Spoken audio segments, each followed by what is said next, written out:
1।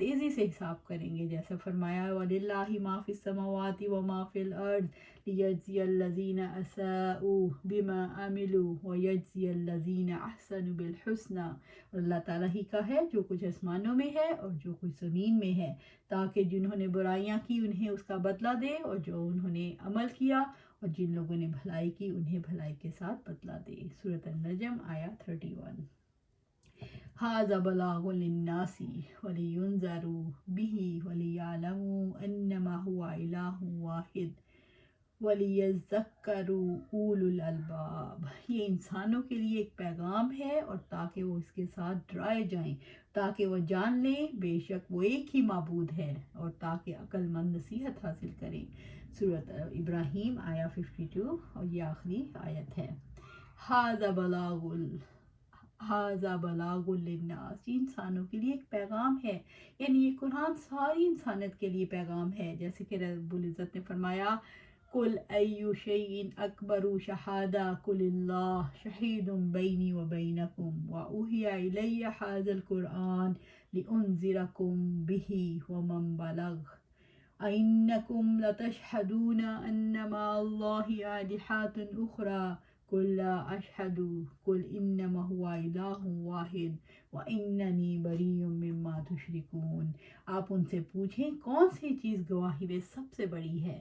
آپ کہہ دیں اللہ تعالیٰ میرے اور تمہارے درمیان گواہ ہے، اور میری طرف یہ قرآن وحی کیا گیا تاکہ میں اس کے ساتھ تمہیں بھی خبردار کروں اور انہیں بھی جن تک یہ پہنچے. کیا تم گواہی دیتے ہو کہ اللہ تعالیٰ کے ساتھ واقعتاً دوسرے معبود ہیں؟ آپ کہہ دیں میں تو گواہی نہیں دیتا. آپ کہہ دیں وہ تو بس ایک ہی معبود ہے، اور بلا شبہ میں ان سے بے تعلق ہوں جو تم شریک بناتے ہو. سورۃ الانعام آیا 19. قرآن مجید کا علم حاصل کر کے اسے زاد راہ بنا کر فضیلت والے مقام پر پہنچ سکتے ہیں. قرآن مجید میں وہ علوم ہیں جن کے بندے محتاج ہیں. وَلِيُنذَرُوا بِهِ، اور تاکہ وہ اس کے ساتھ ڈرائے جائیں. قرآن مجید میں اللہ تعالیٰ نے برے اعمال کے برے انجام سے ڈرایا تاکہ لوگ برائی چھوڑ دیں. رب العزت نے فرمایا الف لام را کتاب احکمت آیاتہ ثم فصلت من لدن حکیم خبیر اللہ تعبدوا الا اللہ اننی لکم منہ نذیر و بشیر. الف لام را ایک کتاب ہے جس کی آیات پختہ کی گئی ہیں، پھر کمال حکمت والے پوری خبر رکھنے والے کی طرف سے تفصیل سے بیان کی گئی، یہ کہ تم اللہ کے سوا کسی کی عبادت نہ کرو، بلا شبہ اس کی طرف سے ایک ڈرانے والا اور خوشخبری دینے والا ہوں. سورۃ ہود آیا 24. اور ایک جگہ اللہ سبحانہ تعالیٰ فرماتے ہیں یہ ایک بابرکت کتاب ہے جس کو ہم نے آپ کی طرف نازل کیا تاکہ لوگ اس کی آیات پر غور و فکر کریں اور تاکہ عقل والے اس سے نصیحت حاصل کریں. سورۃ صاد آیا 29.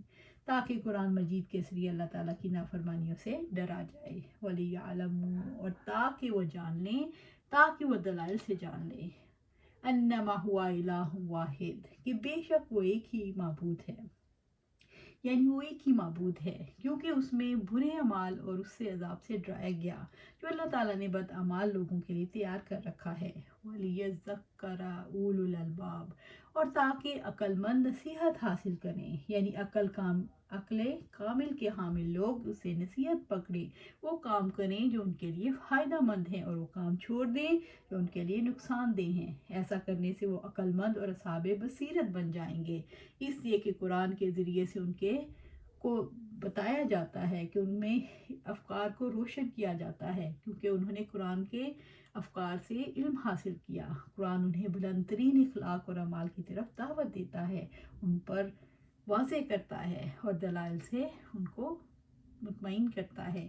ایک ذہین بندہ مومن جب اس سے اپنا لائحہ عمل بنا لیتا ہے، جب قرآن کو اپنا لائحہ عمل بنا لیتا ہے، لائف سٹائل بنا لیتا ہے، تو وہ ہمیشہ سے ہمیشہ قابل ستائش خصلت میں، یعنی بڑے سے بڑا اوپر سے اوپر ترقی کی راہ پر گامزن ہو جاتا ہے. یہ عقیدہ کہ اللہ تعالیٰ ایک ہی انسان سے کیا مطالبہ کرتا ہے، یہ عقیدہ صرف ذہنوں تک محدود نہیں، یہ عقیدہ انسان کی پوری زندگی کو اپنی لپیٹ میں لیتا ہے۔ یہ عقیدہ انسان سے اسلامی اخلاق کا تقاضا کرتا ہے، یہ عقیدہ انسان سے اسلامی اقدار کو اپنانے کا تقاضا کرتا ہے، یہ عقیدہ انسان سے پوری زندگی میں اللہ تعالیٰ کی اطاعت اور غلامی کا تقاضا کرتا ہے۔ اللہ سبحانہ تعالیٰ سے دعا ہے کہ ہم بھی اپنی زندگی اللہ کی غلامی میں گزارتے ہیں، اور یہ کب ہوگا؟ جب ہم اپنی زندگی قرآن و سنت کے مطابق گزاریں گے۔ اللہ سبحانہ تعالیٰ سے دعا ہے کہ ہمیں قرآن و سنت کے مطابق زندگی گزارنے کی توفیق عطا فرمائے اور اس پر جمع دے۔ آمین یا رب العالمین۔